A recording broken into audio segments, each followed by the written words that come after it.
Okay, that should be all right now. Can you hear me now, anyone?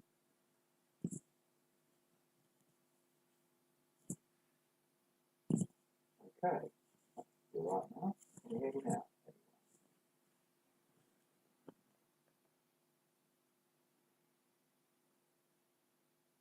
Evening, Murray, Janet. At last. Had a little trouble getting connected, but we seem to be functioning. Hope you can hear okay.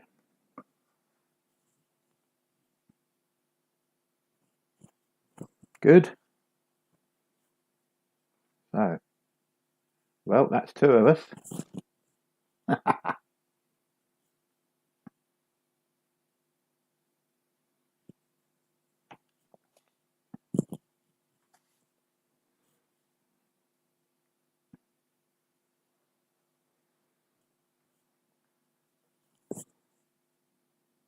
Not quite 7 yet, so hopefully we'll get loads of people joining us any minute now.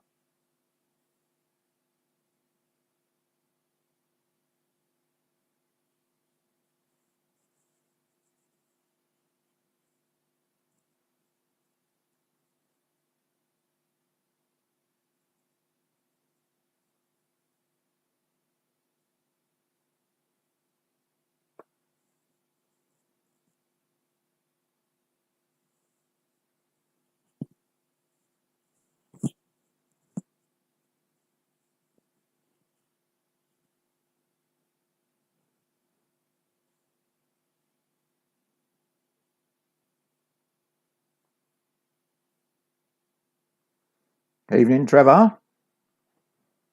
Good to see you, or see you.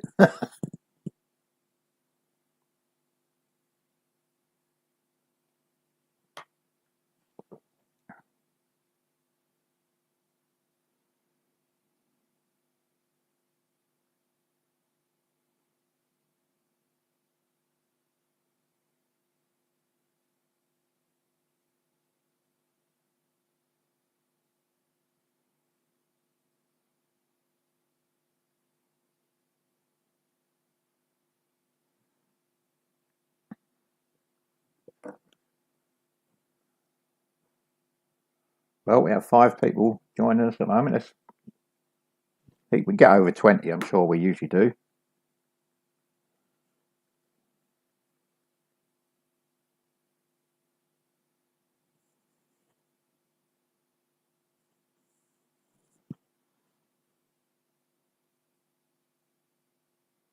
Oh, and we got some people not on.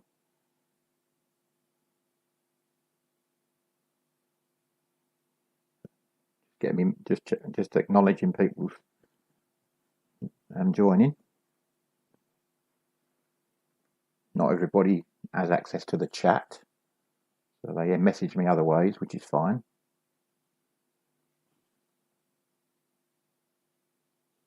Oh, my newest granddaughter Phoebe is ready. Just not sure I've got any questions on baby milk and breastfeeding.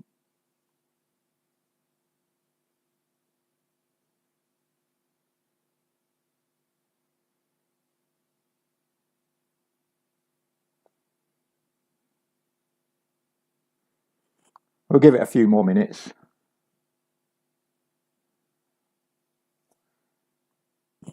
For those who, well, I know you all want to know, here's the subjects for the evening.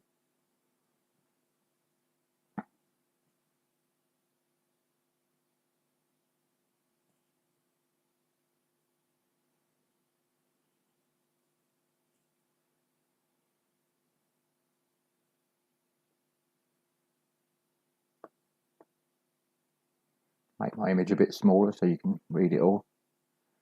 Don't need to see me.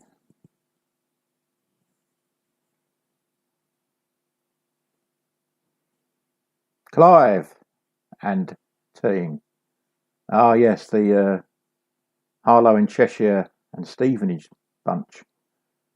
Sorry, Clive, no chemistry, I'm afraid. Not this time, anyway. I wouldn't even understand the questions, let alone the answers. I know you're looking for round 4, though, Clive. I know you're looking forward to that.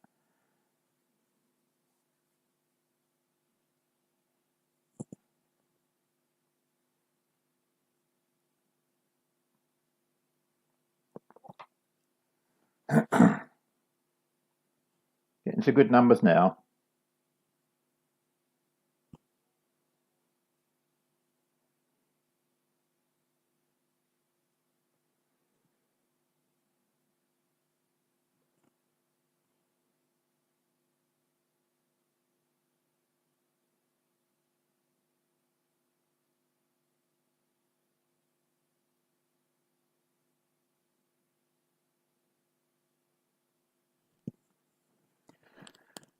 Don't forget, I will say it a couple of times probably, but put your clocks forward tonight. So not only are you going to have your brain tested, you're going to have less hours sleep on it after as well.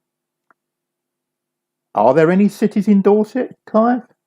Well, I suppose there's one. Not in this quiz, though.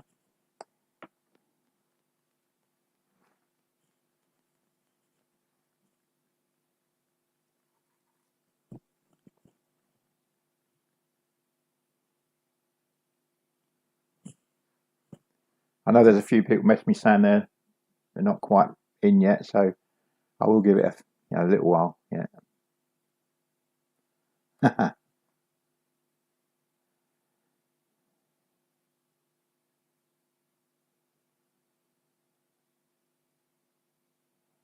So, Clive, who are you? Who's in your team? If it says and all, you doing it on Zoom or you? That's why I thought. Yeah, that's one way to do it is get teams on Zoom.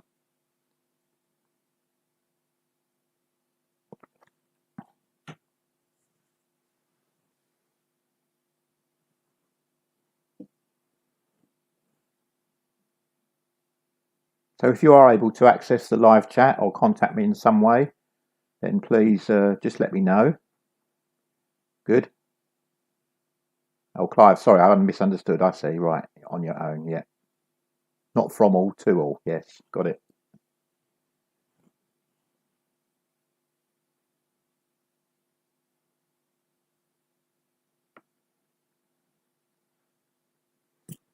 So, I might throw in a couple of bonus points here and there to make it up to 50 questions, but otherwise there's 48 questions. But where I decide, I might throw in a couple to make it up to 50.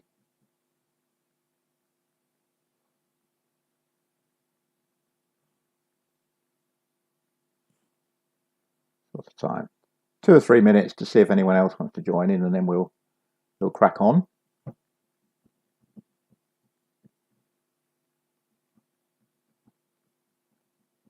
I know 1 or 2 people do this after the after the live event. I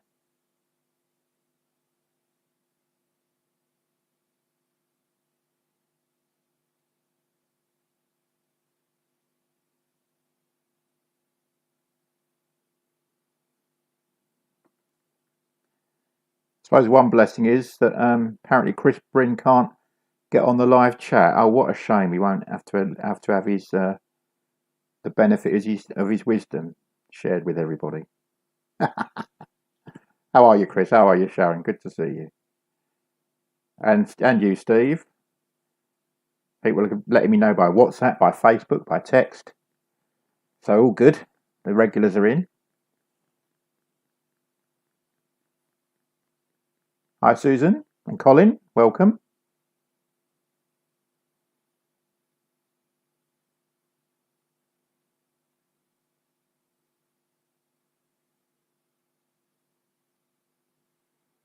I know there are 1 or 2 people who said they were joining, but not sure they're here yet. So I'm just going to give that a little bit more before we dive into it.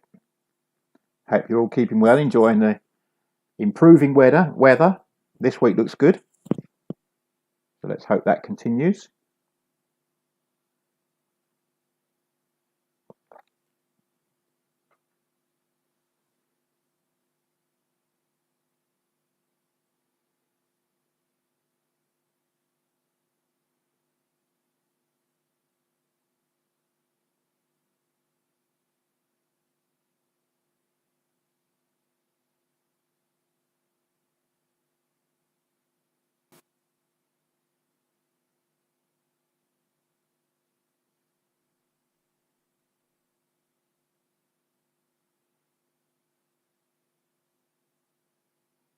Evening, Pat. Good to see you. Just finished dinner. How lovely. So have I.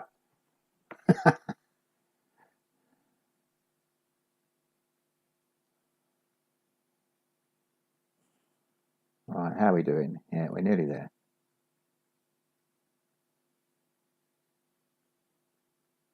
Now, actually, what I do need to do is just test something. There's only one. I've only got one question with any sound in, but I guess I better make sure that it's working. So I'm just gonna find something online on my computer.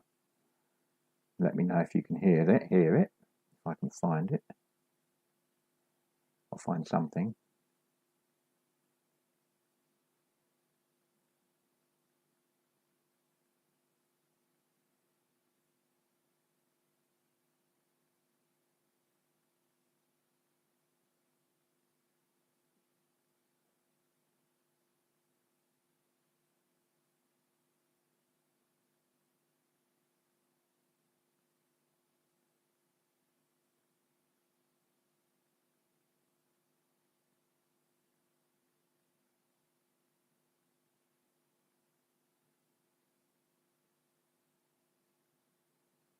Well, I'm just playing something in a minute, and I just want to let people to let me know if you can hear it. I'll say when.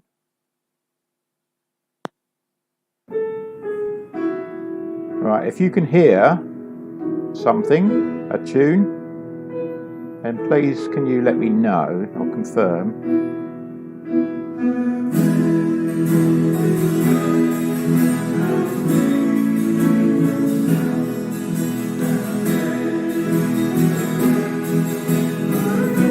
So if people can hear that, can you just confirm, just so that I know? Thank you.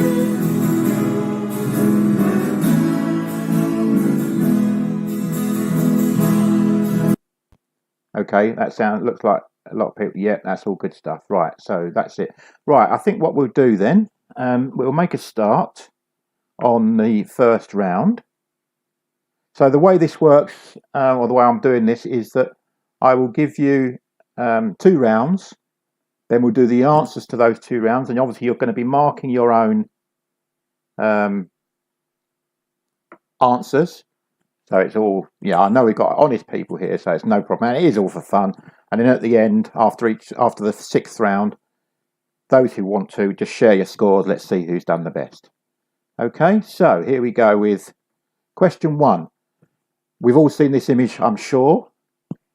It's Mount Rushmore is the name of the mountain, but who are the presidents on this this great big monument they have in the States? Name the presidents. Give you a little while to work out who you think they might be. Who are the 4 presidents depicted on Mount Rushmore in America, obviously? First 2 about America. This is number 1. Who are the presidents carved out of the side of that mountain?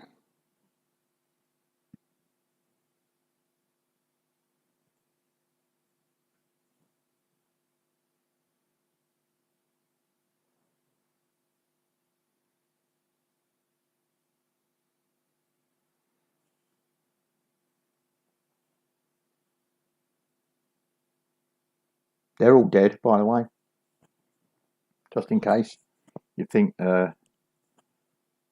Donald Trump's there. He's not.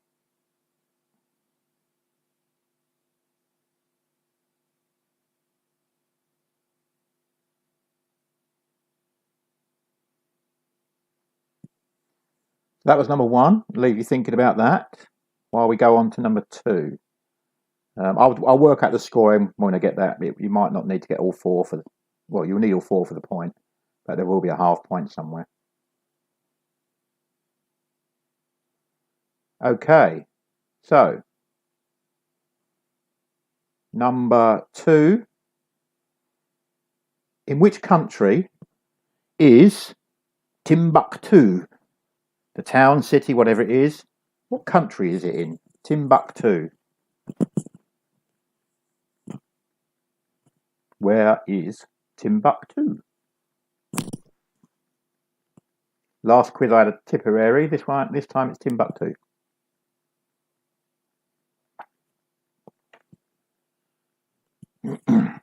Just a country.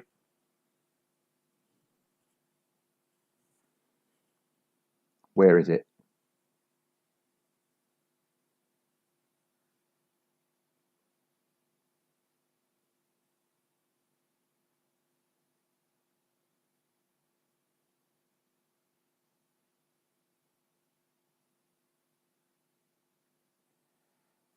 Now, actually, you well pointed out, Clive. I think I might have missed. Have I missed a question? No. Oh. Ah, okay, right. Back to the start. It went wrong. So number one,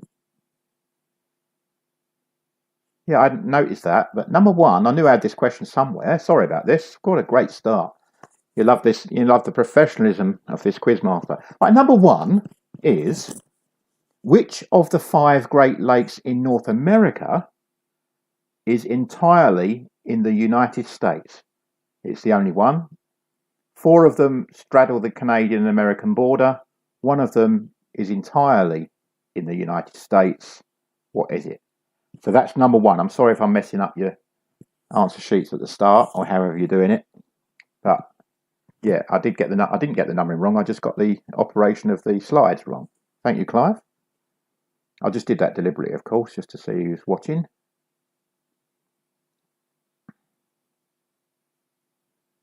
So that's number one. The Great Lake that is entirely in the United States. Okay, so give you time to think about that for a few seconds. Apologies, as I say. It's been so long getting this right, and then it's down to operator error. There you go. So number two you've seen, which is named the presidents, but there's another look at them. Number three we've seen, where is Timbuktu?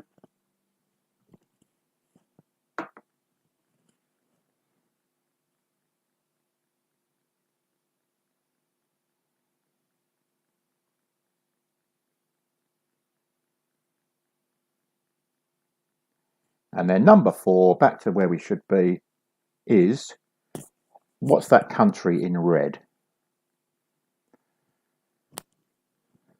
Name the country in red.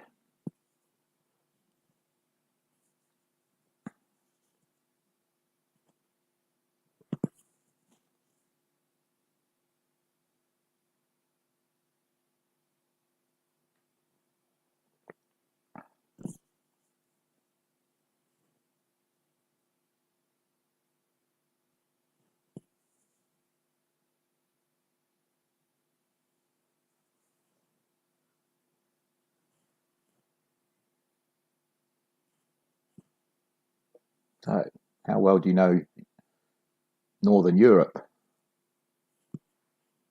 That's the country in red. Number five, a flag. It can't have a geography round without a flag. Whose flag is that? Which country does that flag belong to?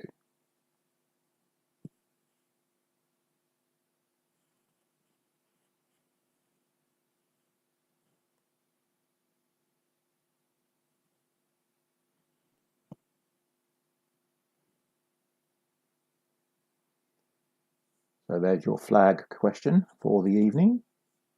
Whose flag is that?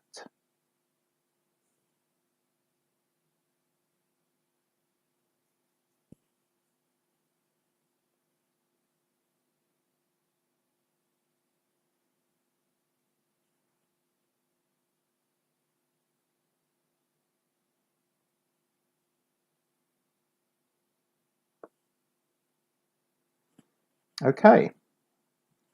Number six. Which is the most populated island in the world? So which island in the world has the most people living on it?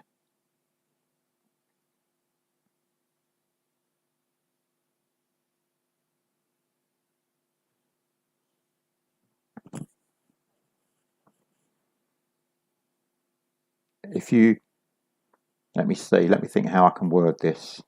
Well, let's leave it like that for the moment. We'll just dish out their points accordingly. So the island in the world with the most people living on it.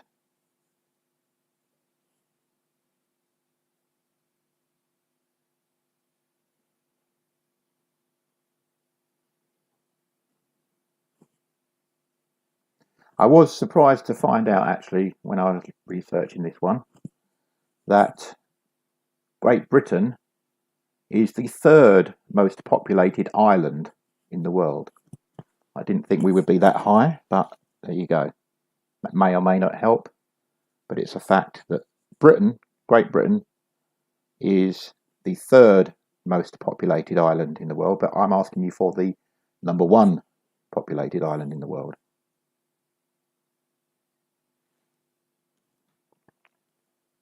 That's number 6.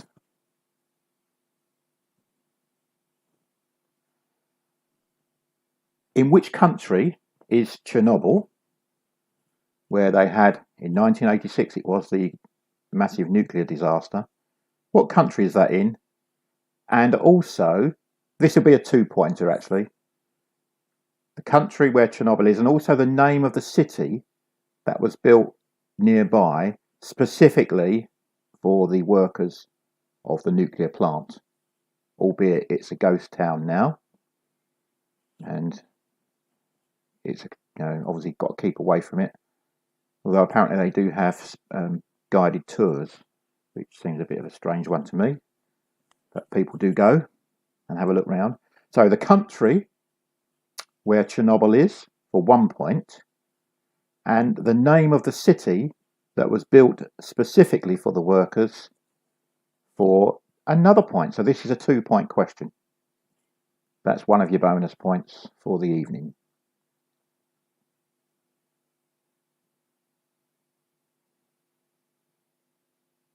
Chernobyl. Terrible disaster. Over 30 years ago now. 35 years ago. What country is Chernobyl in? And what was the name, or is, I suppose it's still there in one sense, of the city that was specifically built for the workers of the nuclear plant? That's a little bit of history as well as geography, I suppose, there, but there you go.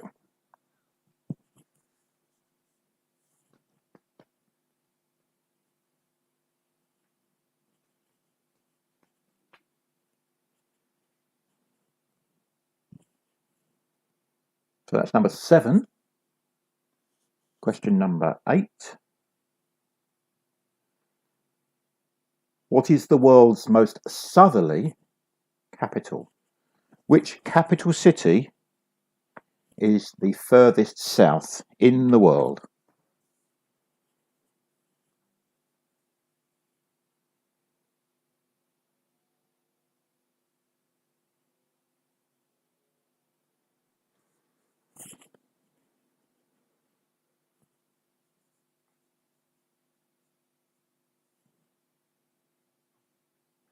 The capital city that is furthest south.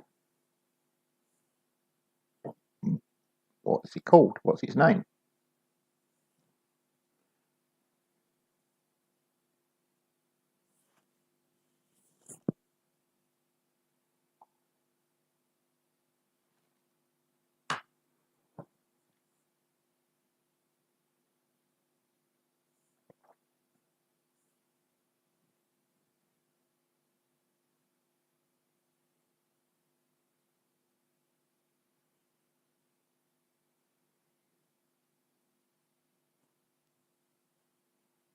Okay, so that is the end of our geography questions. Now, obviously, well, I say obviously, I'm not going to ask if anyone wants repeats. What you can do is you can rewind the video to catch up on any, but hopefully I'm giving you enough time to do them. It seems to have been all right previously. So that's geography. So let's have a look at round 2 before we look at some answers after this round. So we're going to look at art and literature.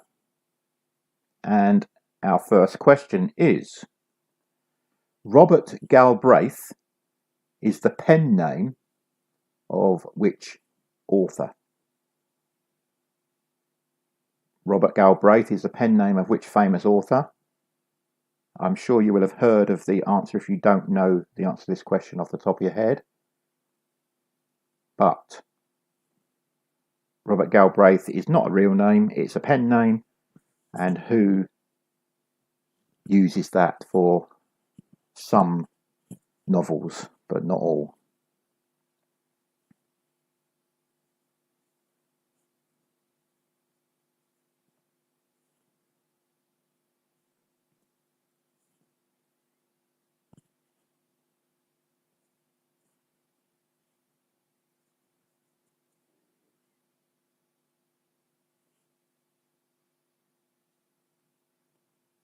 So Robert Galbraith. Good books. Well, I certainly enjoyed them. But it depends what you like, doesn't it? You don't know what they're about anyway, because I'm not going to tell you.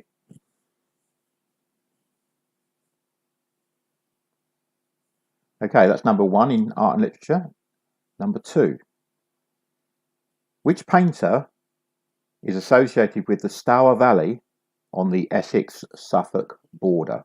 Landscapes from that part of the country, near us obviously, not far from us. What's the name of the painter that is associated with that area? Assuming that he maybe did others, but certainly that's the majority of his famous paintings were painted in that area, not far from us here.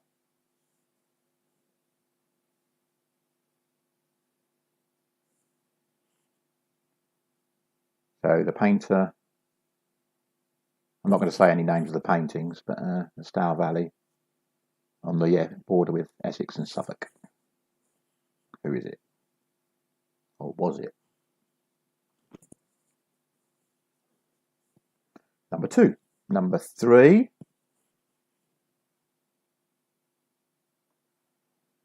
What was the maiden name of Jane Austen's heroine, Emma? So Emma, what was the surname? Now, should it be maiden name or should it be just a surname? I'm not 100% sure of that now. Bear with me. I'm just going to double check.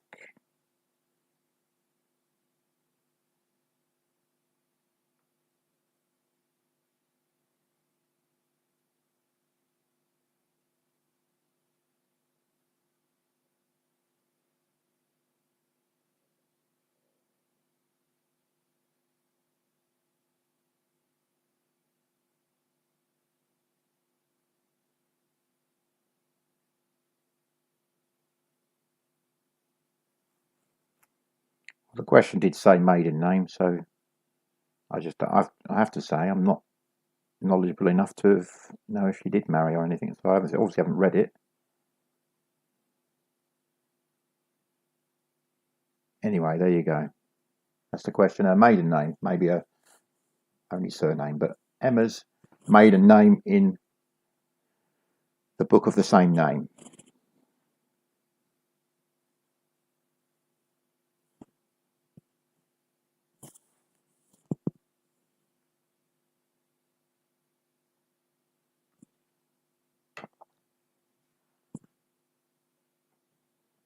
You can tell I didn't know that before I wrote the question or found the question.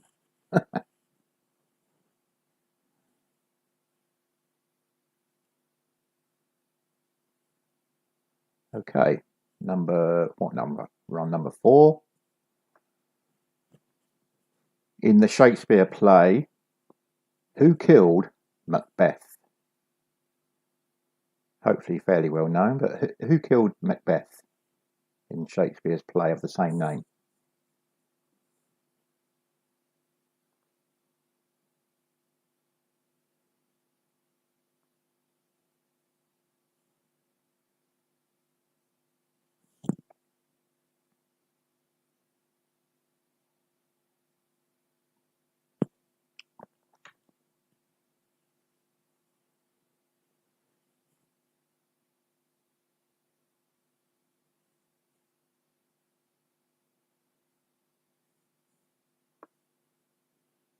So that's number 4. Who killed Macbeth? Number 5 in art and literature. According to the old rhyme, what did the bells of St. Martin's say? Oranges and lemons, say the bells of St. Clemens, etc., etc. What did the bells of St. Martin's say?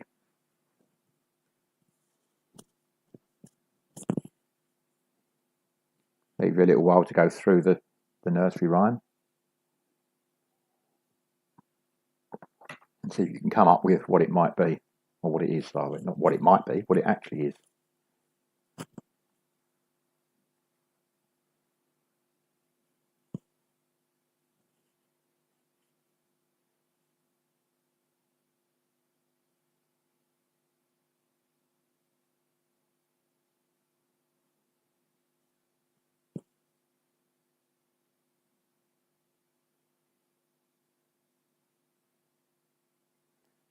So there you go. Number 5, the bells of St. Martin said what? Number 6. What was the first name of the painter Monet? So don't get confused with Manet. This is Monet. What was his first name?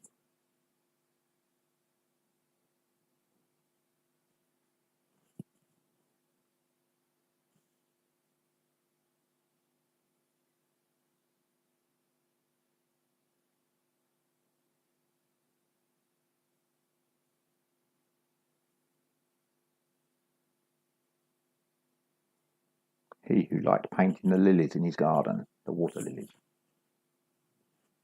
What was his first name? Monet.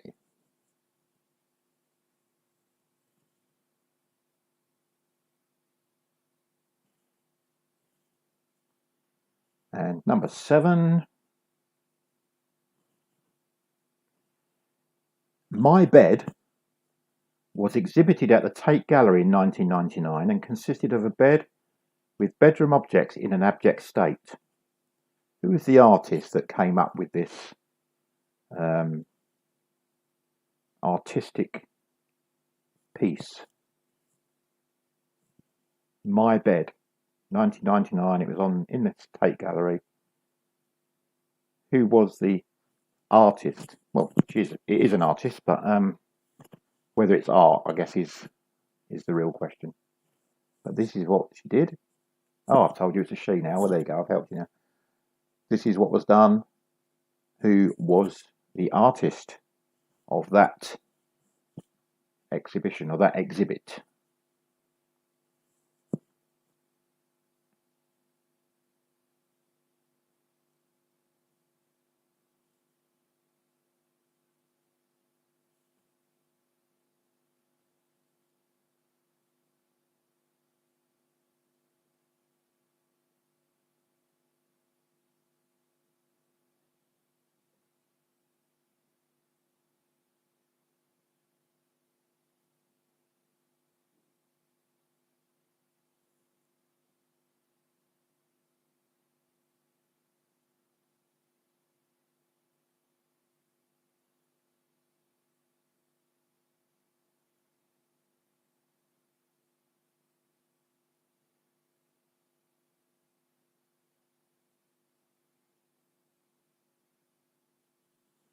Okay, so there you go. That exhibit, My Bed. Who created that? And number 8, following on from that, really, is the Tate is a network of 4 art museums, 2 of which are based in London. Can you give the locations of the other 2 English locations? Just the towns, stroke cities. 2 are in London, and another 2 elsewhere in England. Where? Half a point each.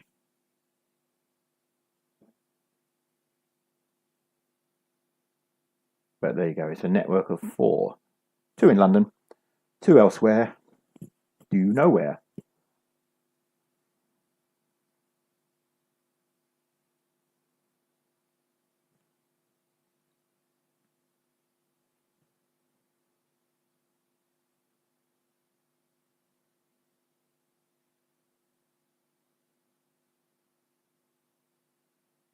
Okay, so that's our first 2 rounds. So what I'm going to do now is give you the answers to rounds 1 and 2, and then we'll move on to 3 and 4, and so on and so on. So, number 1 in geography, or the answers to geography. In America, the Great Lake that lies entirely in the United States is Lake Michigan. Lake Michigan for your point. All the other 4, I didn't ask you for the names of them, but it's just the one that's in America, but the other 4 are on the Canadian-American border. Number 2, here are the presidents: George Washington, Thomas Jefferson, Theodore Roosevelt, Abraham Lincoln. So a point for all 4. If you've got 3 of them, you can get a half. If you've got 2 or 1, I'm afraid that's not enough to score. So there are your 4 presidents. 4 of them for the point, 3 of them for a half.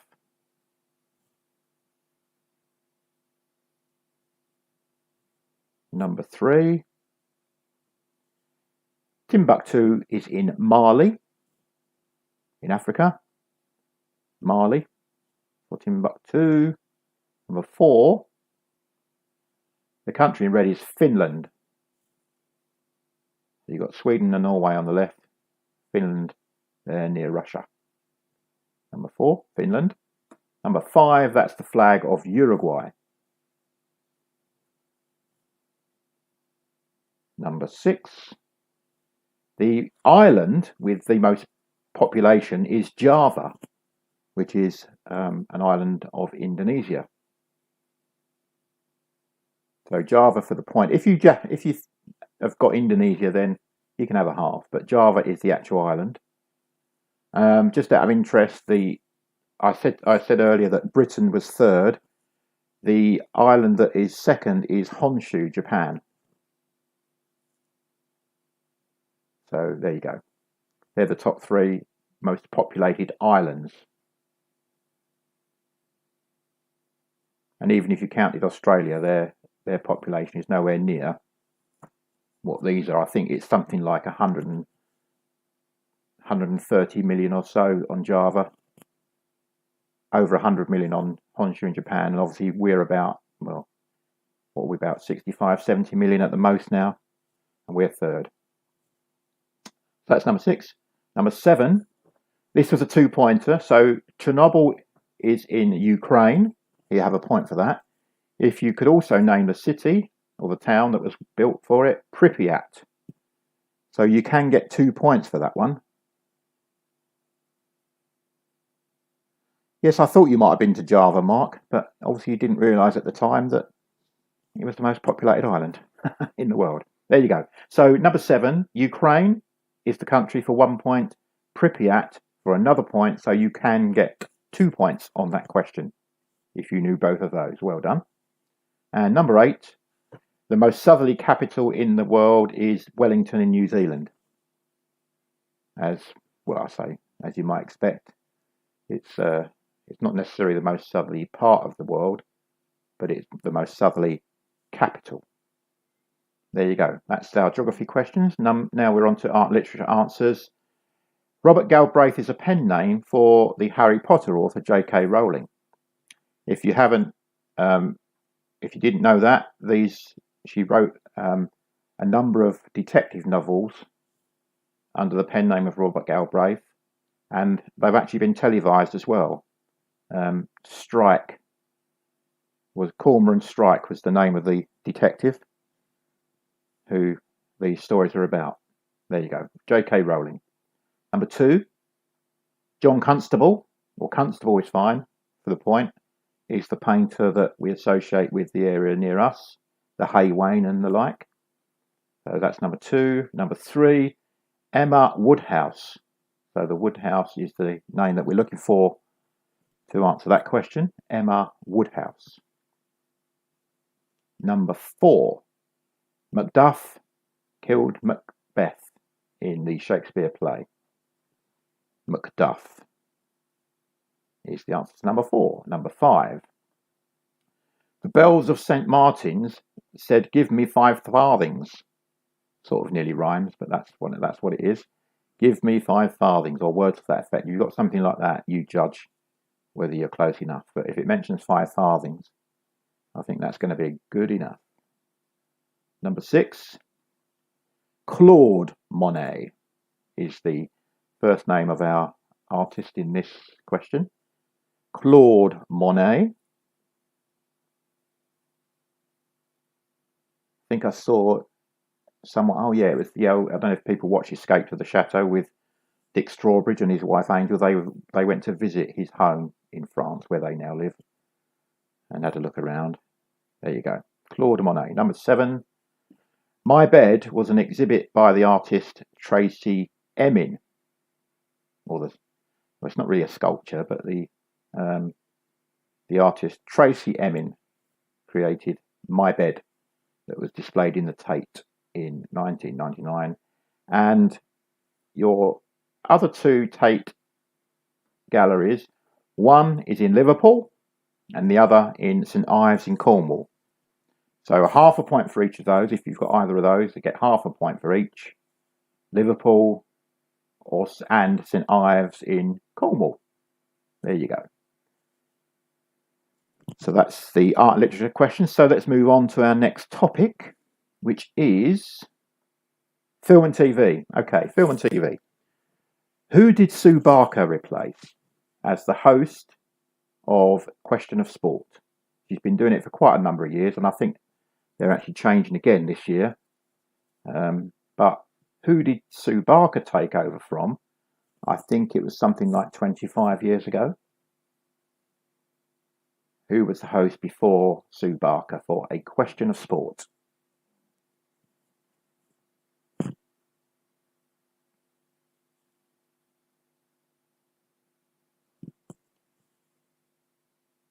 That's number 1. Number 2, I'm going to play a bit of dialogue, which is why I just tested earlier. Just a short piece of dialogue from a film. Can you identify the film? Here we go. You're one of Jack Crawford's, aren't you? I am, yes. May I see your credentials? Okay, I will play that again. I'll play it a couple of times. But which film is it from? You're one of Jack Crawford's, aren't you? I am, yes. May I see your credentials? And once more, just to make sure if you need to confirm it, but here it is again. Which film is this from? You're one of Jack Crawford's, aren't you? I am, yes. May I see your credentials? Okay, that's number 2 in film and TV. Number 3. In which Bond film did Britt Ekland play the character of Mary Goodnight? Mary Goodnight was a character in one of the Bond films played by Britt Ekland. Which Bond film? I'm pretty sure it was a Sean Connery one, so it's going back a bit. I think it was. Yeah, I'm pretty sure it was. No, I'm not 100% sure. Maybe forget I said that, just look at the question.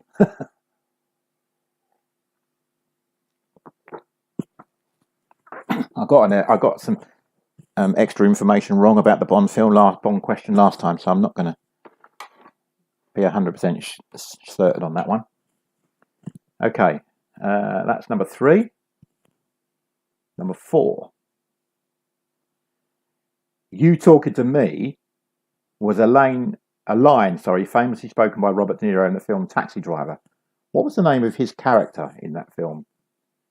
You Talking to Me was a famous line by Robert De Niro in Taxi Driver, of which that impression was nothing like. What's the name of Robert De Niro's character in Taxi Driver? That's an old film, isn't it?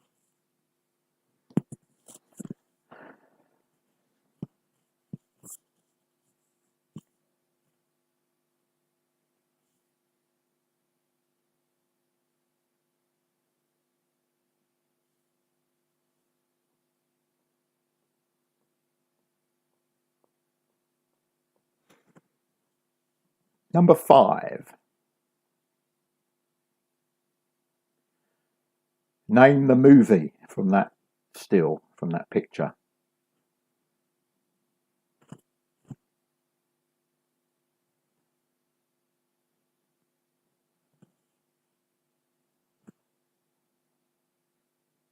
Can you tell from that what the film is?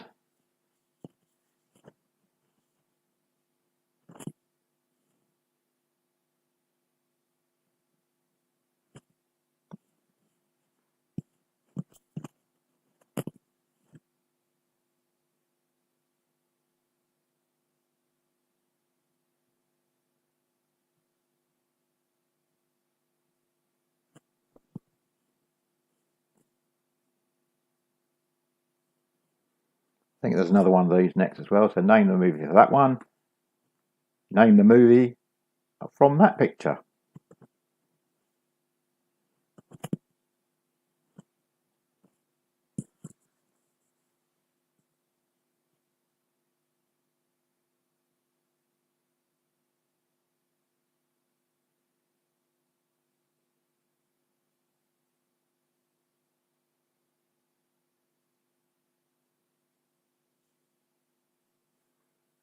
So that's another movie still. What's that movie?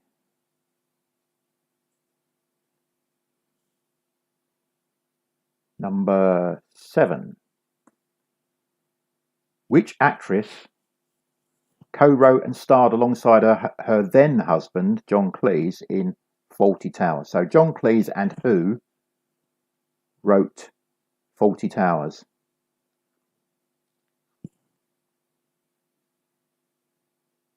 He was married to her at the time, no longer. Who co-wrote Fawlty Towers with John Cleese?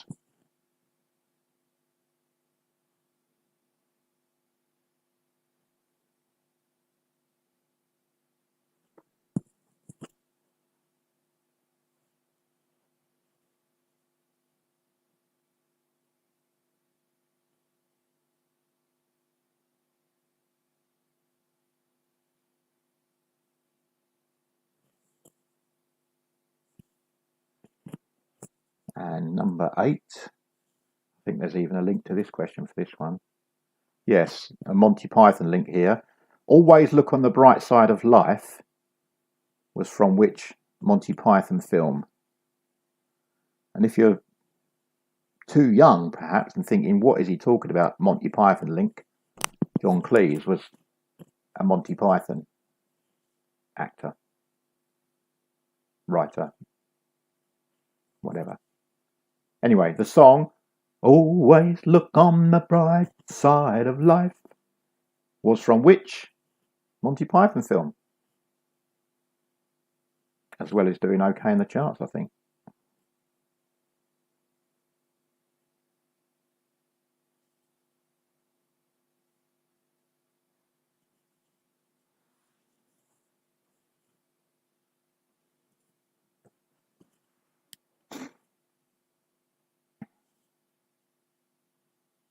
So there are our film and TV questions for the evening.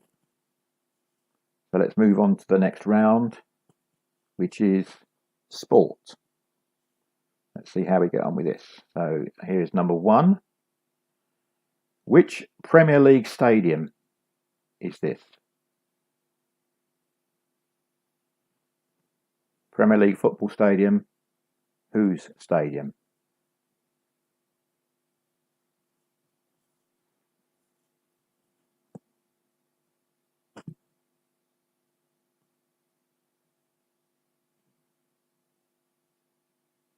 Always looks like it's half finished, doesn't it?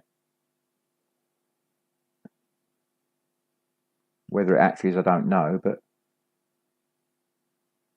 certainly on one side there's a lot of houses quite close to it, so perhaps that's why they've never expanded it round there.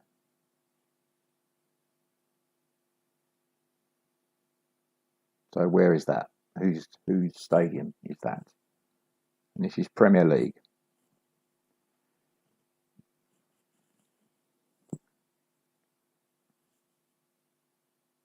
Okay, that's number 1. Number 2. Who is this? Who is this famous sportsman? Athlete, obviously, but who is it?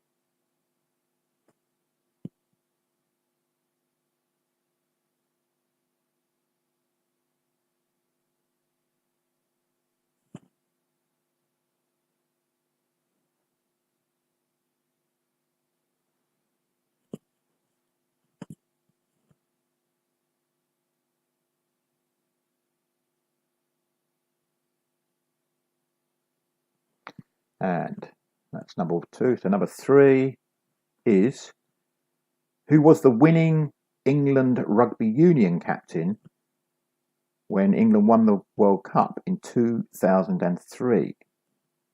Who was the winning England Rugby Union captain for the 2003 World Cup?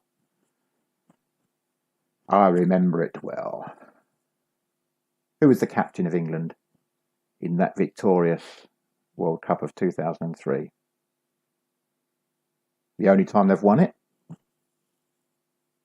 Even though they've been in 4 finals, they've lost 3 finals in rugby, England.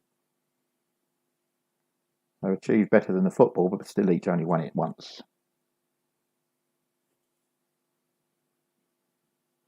Who was the captain in 2003?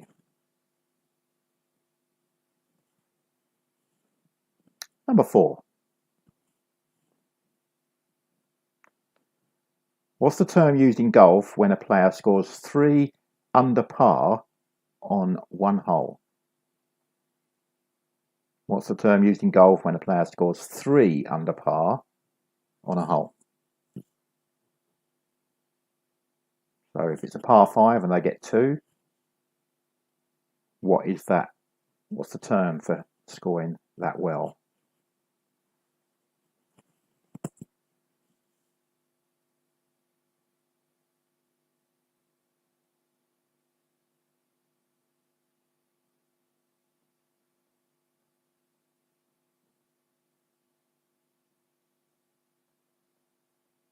You might know what 1 and 2 under is. Maybe less well known is 3 under. I'm sure there isn't a 4 under. Can't imagine ever a par 5 hole being a hole in 1.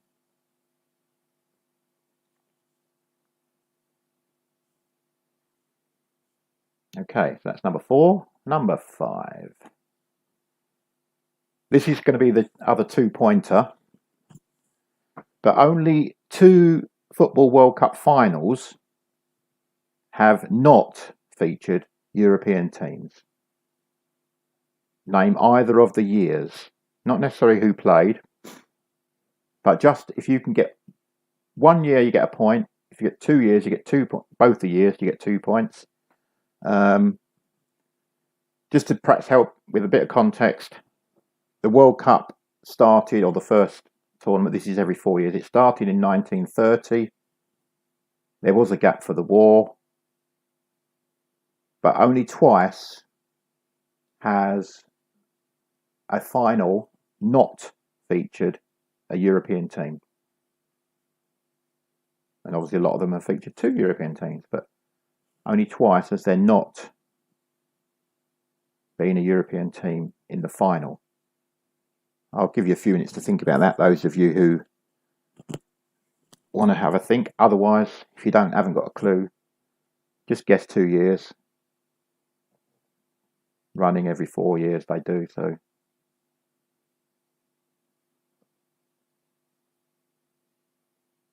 I think it stopped in 1938 for the war, resumed again in 1950, and has been running ever since.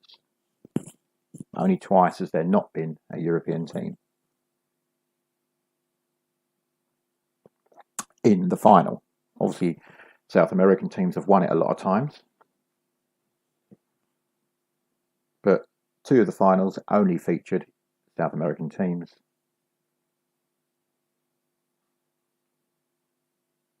Because I think it basically is pretty much a Europe and South American teams that are always in the final, up to date, I think. Yeah.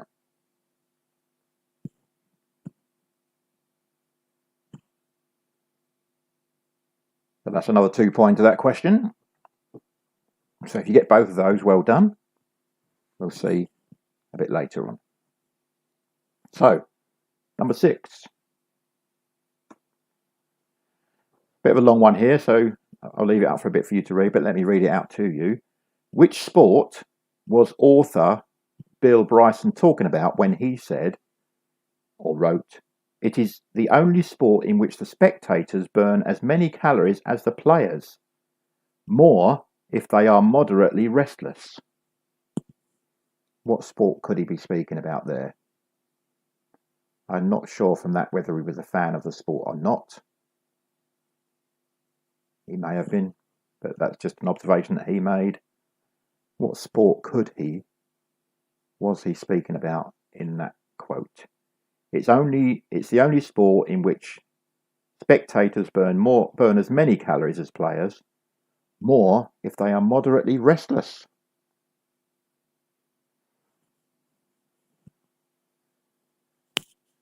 Not sure that really is the case, but he's perhaps making a point about something. So which sport might that be?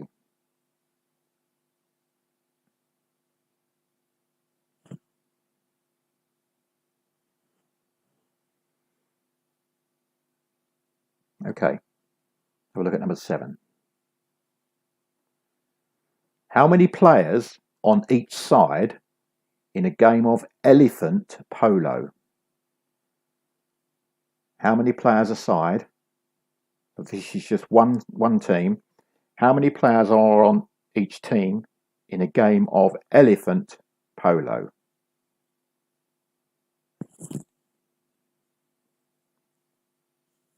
Who knew there was such a game? But there you go.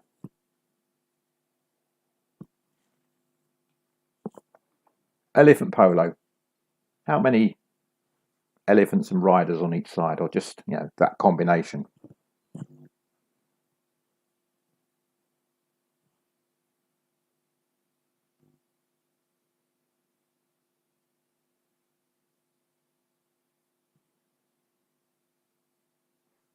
Okay, number 8. Give you a bit of time with this. Which events feature in the women's heptathlon?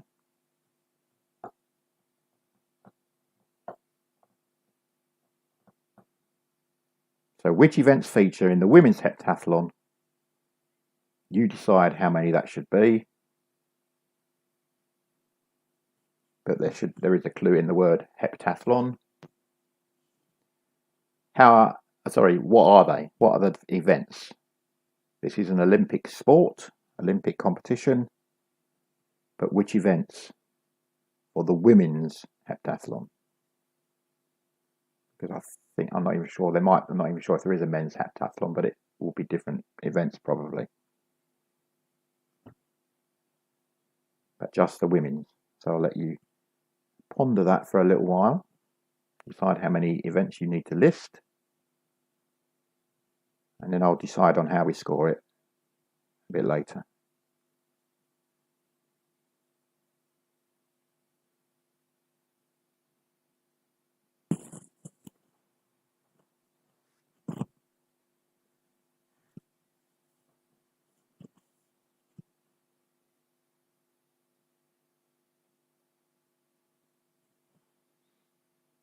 Okay, so that's sport done as well. You've got a bit of time to think about that question, but we're going to go through the answers for those 2 rounds. So keep thinking about that one if you've not quite got a fuller list as you think you might need. And then we'll go through the answers. So, what was it? Oh, look, a spelling mistake there. Terrible. Sue Barker took over question of sport from David Coleman.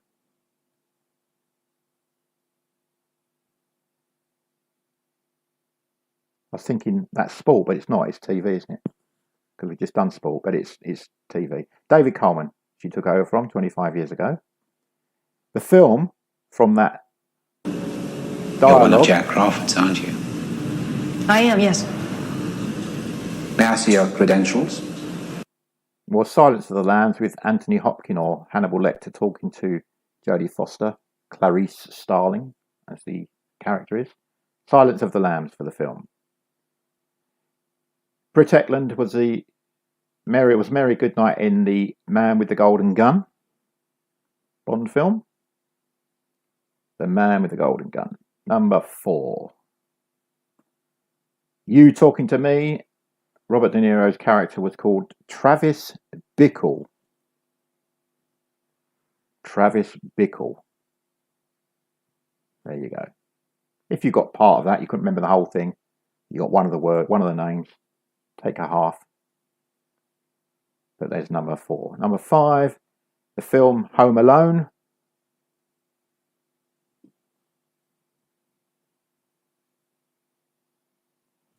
And the next film still was from the film Speed.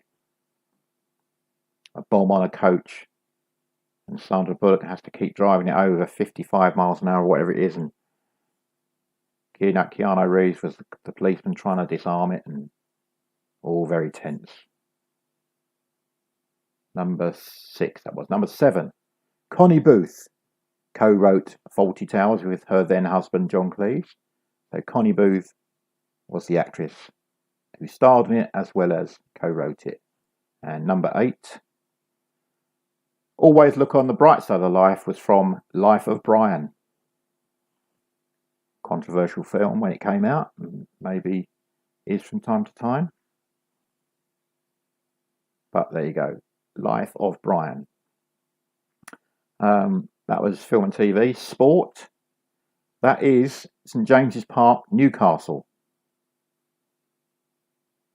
I've actually been there for a rugby match, not a football match, when Saracens won their one of their last, or I don't know the last one, but a European Cup up there. St James's Park, Newcastle. There you go. Number 2, that is Linford Christie, very successful British athlete in the 90s, 80s and 90s, I think 90s probably. Number 3, Martin Johnson was the captain of the successful Rugby Union England team in 2003. Went on to become manager. Martin Johnson. Number 4, if you score 3 under par in golf on a hole, it's called an albatross. 1 under's the birdie, 2 under's an eagle, 3 under an albatross. Number 5, 2 points here. The 2 World Cups, I actually did mention them in my explaining when it was formed and so on. But the first competition, 1930, did not feature a European team. And although it's 20 years later, it's actually only the 4th competition. But that didn't feature a European team either. Uruguay won it in 1930 and 1950. And I think it was Argentina and Brazil might have been there. No, I don't think Brazil. Anyway, other South American teams. But so if you got both of those, you get 2 points. If you got either of them, 1 point. So no halves there. 1 or 2 points on that question. Number 6, Bill Bryson was talking about cricket when he said that the spectators burn as many calories as the players. Probably a bit of a criticism of cricket, really, I guess, because although it's not one of the most energetic sports, it can be at times. But there you go. Cricket, he was talking about. Number 7, there are 4 players on each side of a game of elephant polo.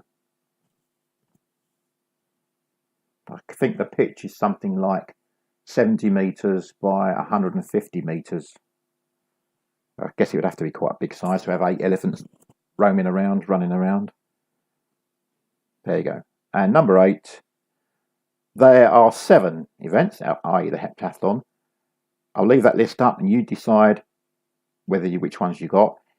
I'm going to be, because it's quite a sort of involved question. If you've got 6 or 7 of those, you can have the point. If you've got 4 or above, or 4 or 5, you can have half a point. If you've got 3 or less, nothing. So if you've got 4, not necessarily in that order, but just out of that list, if you've got 4 or 5 of them, give yourself half a point. If you've got 6 or 7 of them, you can have the whole point. That's probably the order that they are competed in, but I'm not looking for that order in this question. That's just the list.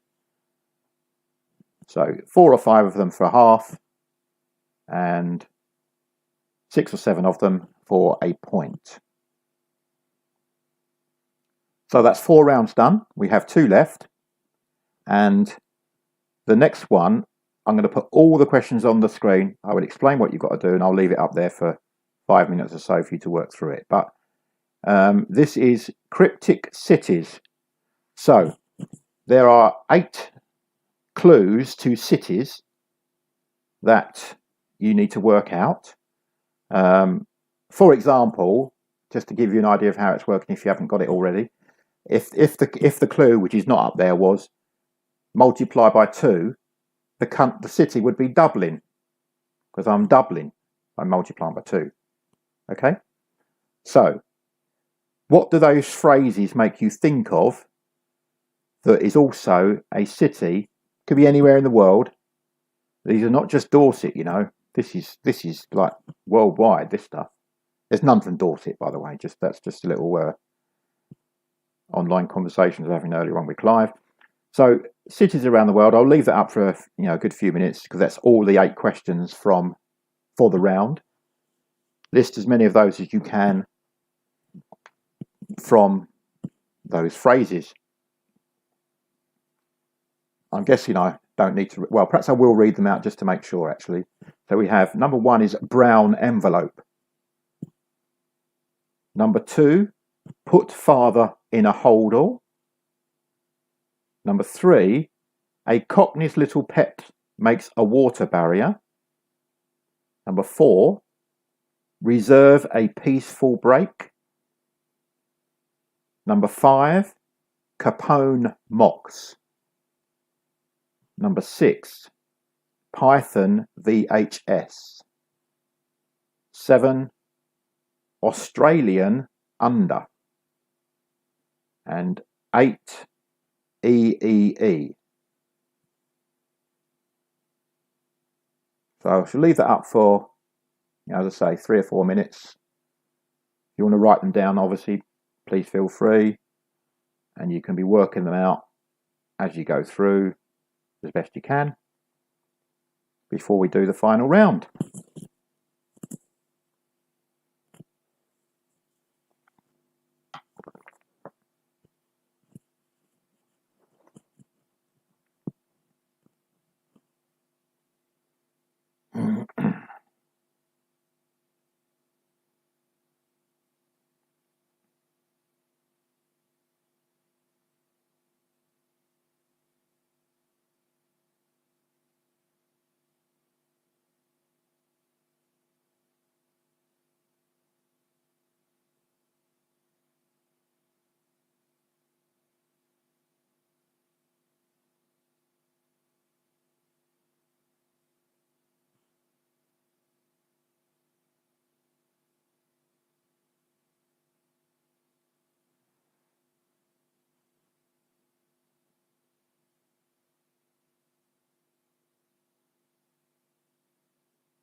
Okay, we'll have another minute or so for you working on that, and then we'll move on.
Okay, folks.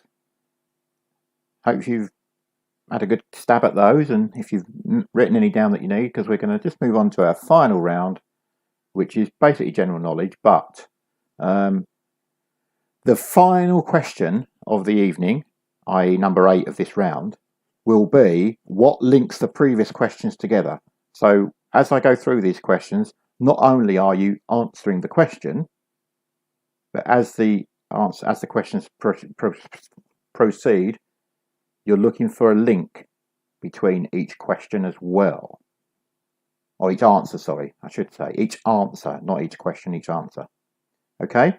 So the first question is, who succeeded Tony Blair as Prime Minister? Who was Prime Minister after Tony Blair? In the early 2000s and mid 2000s. Who became Prime Minister after Tony Blair is number 1 for this round.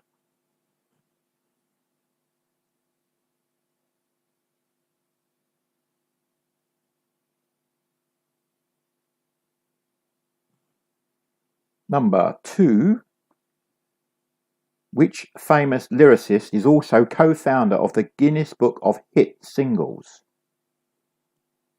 So a famous lyricist, that's someone who writes words for songs, co-founded the Guinness Book of Hit Singles. He didn't just do that, I won't say anymore, I'm going to give it away too much, but yes, he's very famous for writing lyrics for various things. He also co-founded the Guinness Book of Hit Singles. Who is that? That's number 2. Number 3. Which UK Olympic gold medalist in two successive games also broke the world decathlon record 4 times? So UK Olympic gold medalist in 2 Olympics and broke the world decathlon record 4 times. Who are we talking about there? Remember, you're looking for a link between your answers.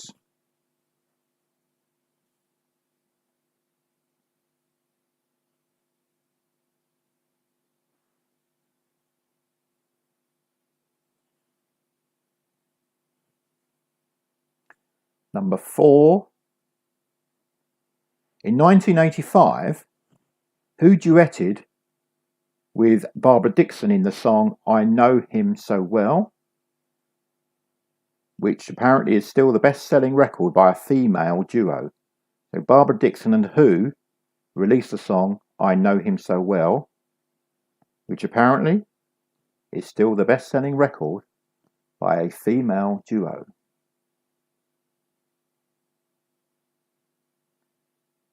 Who sang that song with Barbara Dixon?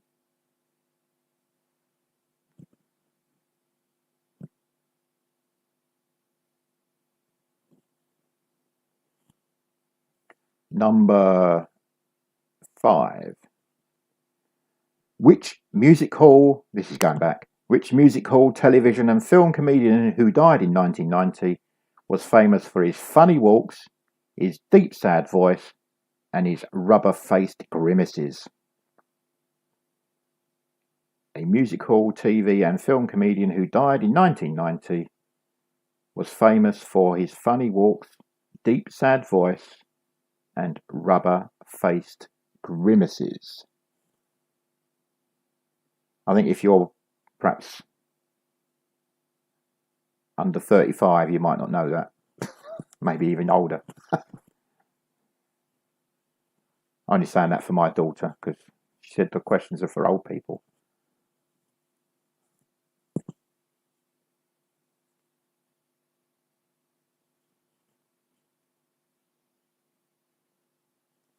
Number 6. What was the name of Michael J. Fox's character in the Back to the Future films? Which character did Michael J. Fox play in the 3 Back to the Future films? What was the name of his character?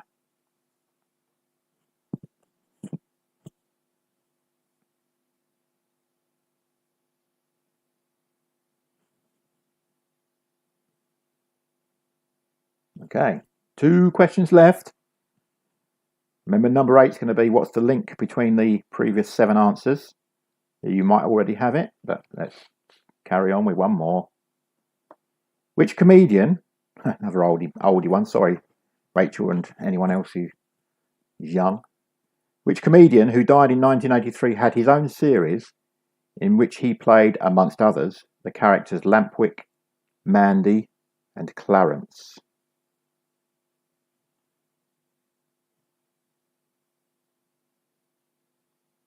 I think one of his catchphrases was, "You are awful, but I like you."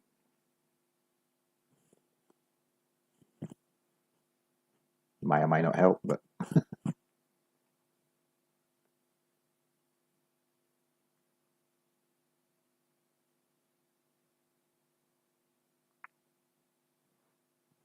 and obviously number 8 is the question, what links those previous answers?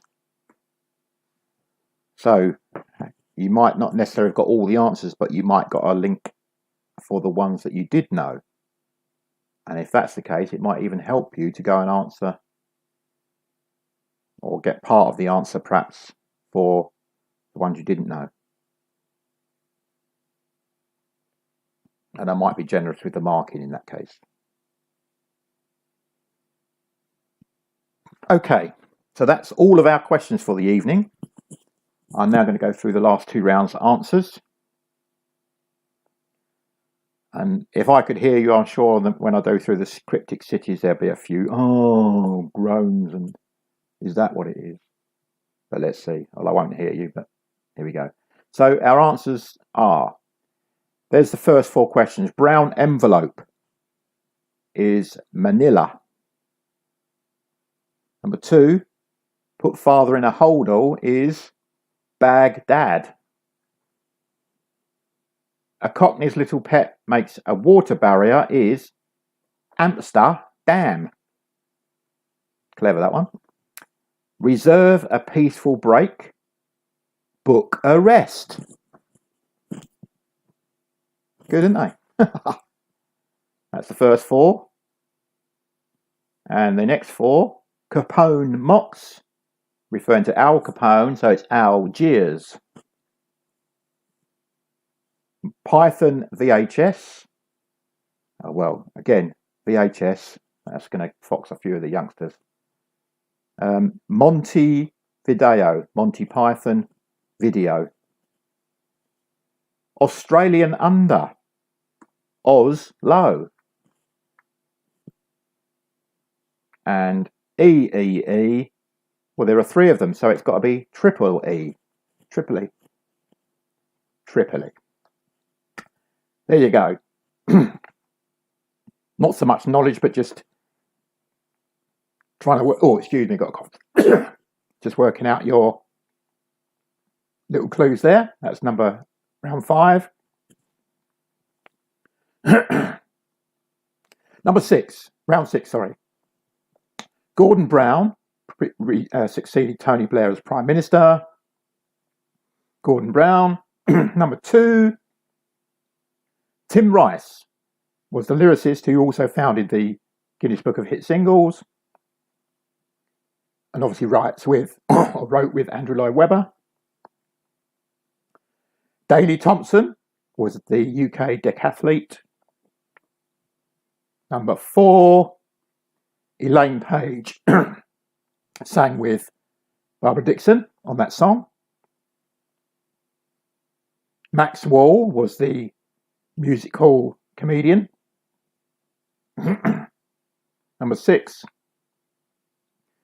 Michael J. Fox played Marty McFly in Back to the Future. Number 7, Dick Emery was the comedian who had his own series and played those characters, amongst others. Okay, so that's the 7 answers.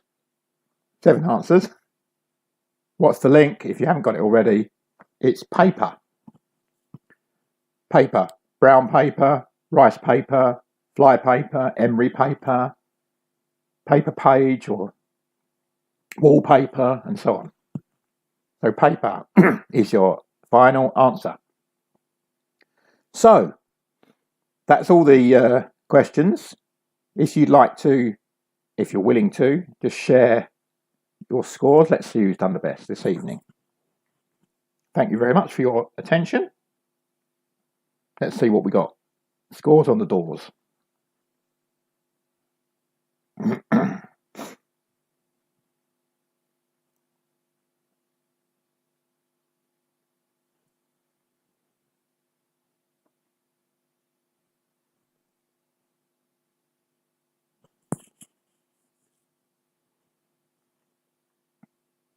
It's out of 50, in case you're wondering, with a couple of bonuses I put in. 19, 32 and a half.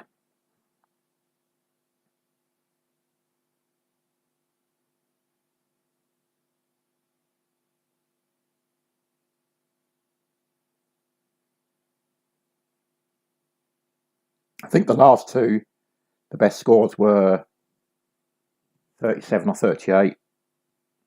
I mean, I know each quiz is different, but we got 24, 29, Steve and family.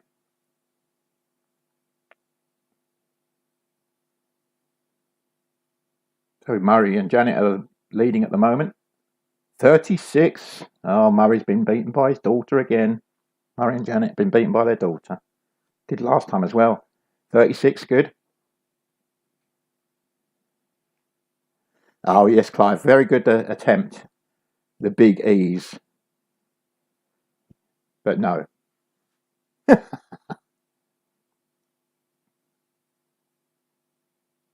Wow. Well done, Sharon and Chris. 35 and a half. But Kate's in the lead with 36.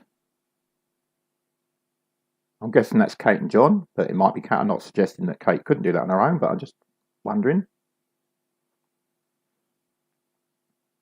So 36, good score again. Any more scores willing to be shared? Don't feel you have to.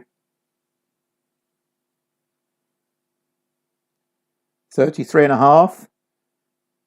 For stuck in traffic, get on a bike.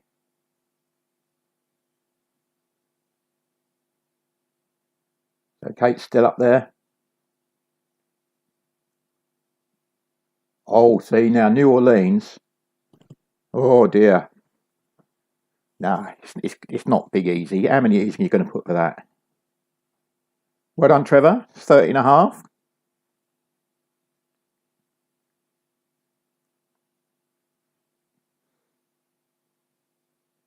Thank you, Susan. 22. 22 and a half from Clive. Yeah, I know. If we have a round on organic chemistry next time, Clive will get 50.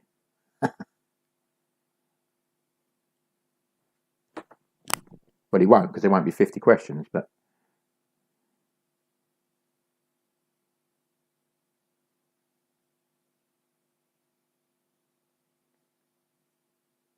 $29.5 from Anne. Just checking my messages as well while we're going, so...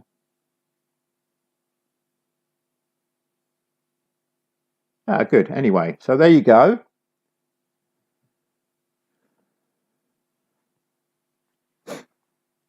Capital E's. Yeah.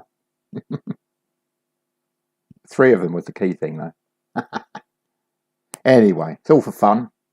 So, that's the end of the quiz, and I would just like to finish by saying thank you very much, and don't forget to put your clocks forwards 1 hour. Getting up less hour in bed tonight, but I guess these days in lockdown that doesn't make a lot of odds, but there you go. Thank you very much for taking part. Enjoy your evening. Good night.